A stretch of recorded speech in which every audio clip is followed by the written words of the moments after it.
Comme on entend tout et son contraire sur la respiration nasale, je voulais te faire une petite vidéo pour démêler tout ça. Alors dans cette vidéo, on va voir ensemble exactement quand est-ce que ça peut être intéressant de mettre en place de la respiration nasale, que ce soit dans ton quotidien ou dans tes activités sportives. Et surtout, on verra quand il faut absolument éviter la respiration nasale. On parlera aussi d'un mythe sur la respiration nasale que tu as certainement déjà entendu. Mais pour commencer, parlons d'une situation très concrète, le quotidien. Est-ce que la respiration nasale est intéressante à pratiquer au quotidien? Et pour ça, je vais te citer un exemple très concret. C'est celui qu'on retrouve dans le livre de James Nestor qui s'appelle Breath. C'est un super bouquin sur la respiration que je te conseille absolument si tu veux développer tes connaissances en la matière. Et James, l'auteur du livre, ainsi qu'un de ses amis ont fait une petite expérience extrêmement intéressante. Ils ont fait un bilan de santé complet et ensuite ils se sont complètement bouchés le nez et ils ont utilisé uniquement une respiration buccale pendant plusieurs semaines. Et ce qui est extrêmement intéressant, c'est que quand ils ont refait leur bilan santé complet après cette petite expérience, leurs paramètres de santé en avaient vraiment pris un coup. Et je pense que personne n'ira à l'encontre du fait que au quotidien, respirer par le nez, c'est vraiment ce pourquoi on est fait. On est fait pour respirer comme ça, que ce soit pendant que tu marches, pendant que tu te reposes, pendant que tu dors. On est fait à la base au repos en tant qu'être humain pour respirer par le nez. D'ailleurs, c'est comme ça que les petits enfants respirent quand ils sont nés. Ils ne respirent que par le nez, à moins qu'ils aient le nez bouché, bien entendu, comme James Nestor dans sa petite expérience. Mais donc pour le quotidien, tu as tout avantage à respirer par le nez. Et pour ceux qui veulent aller un petit peu plus loin, il y a même des considérations de forme du visage, de développement de la mâchoire qui sont extrêmement intéressantes, mais qui vont un petit peu au-delà de cette vidéo. Maintenant qu'on a parlé du quotidien, parlons des activités sportives. Et dans ce contexte-là, on va vouloir prendre ça avec un petit peu plus de pincettes. On veut commencer à introduire un petit peu de nuances selon le type d'activité physique et surtout selon l'intensité d'activité que l'on va pratiquer. Là où à mon avis la respiration nasale est la plus intéressante, c'est tout d'abord durant les activités de basse intensité, et pour ça il y a plusieurs raisons. La première, c'est que ça va te permettre de conscientiser la respiration, vraiment la maîtriser consciemment et aussi être plus à l'aise durant ton effort. D'ailleurs, il semblerait que respirer par le nez te permette de mieux recruter ton diaphragme, et on sait qu'un recrutement actif du diaphragme durant la respiration nous permet d'avoir une meilleure mécanique respiratoire. En plus de ça, la respiration nasale est aussi très pratique pour réguler l'intensité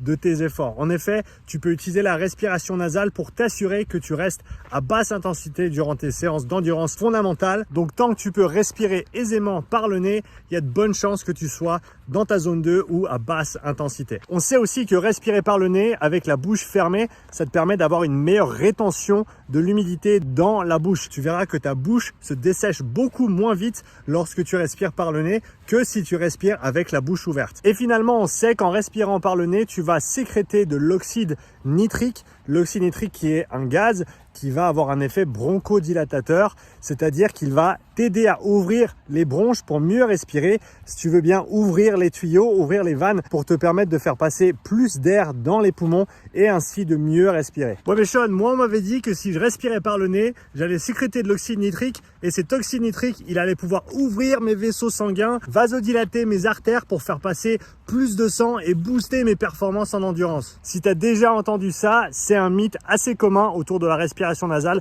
et de l'oxyde nitrique. Je vais t'expliquer exactement pourquoi. L'oxyde nitrique, c'est pas juste un gaz, mais c'est une famille de gaz, et il y a plein de sortes d'oxyde nitrique qui se trouvent dans le corps humain. Et il s'avère qu'il y a une molécule d'oxyde nitrique qui est en circulation et qui a un impact direct sur la vasodilatation, notamment sur l'apport de sang dans les capillaires sanguins. C'est-à-dire que lorsque l'oxygène va se détacher de l'hémoglobine, lorsque le passager va sortir du taxi, pour utiliser une analogie un petit peu plus simple, et l'oxyde nitrique qui était lui aussi attaché à l'hémoglobine va se détacher pour signaler au corps que on n'a plus assez d'oxygène, il faut en amener plus, donc il faut amener plus de sang, d'où cette vasodilatation métabolique qui est engendrée. Ouais, mais je vois pas vraiment le rapport avec la respiration nasale du coup. C'est tout à fait normal parce qu'il n'y en a aucun. Donc l'oxyde nitrique que tu sécrètes via la respiration nasale a un impact direct sur tes bronches, sur tes poumons, mais pas sur ta circulation, parce que c'est simplement deux types d'oxyde nitrique, deux molécules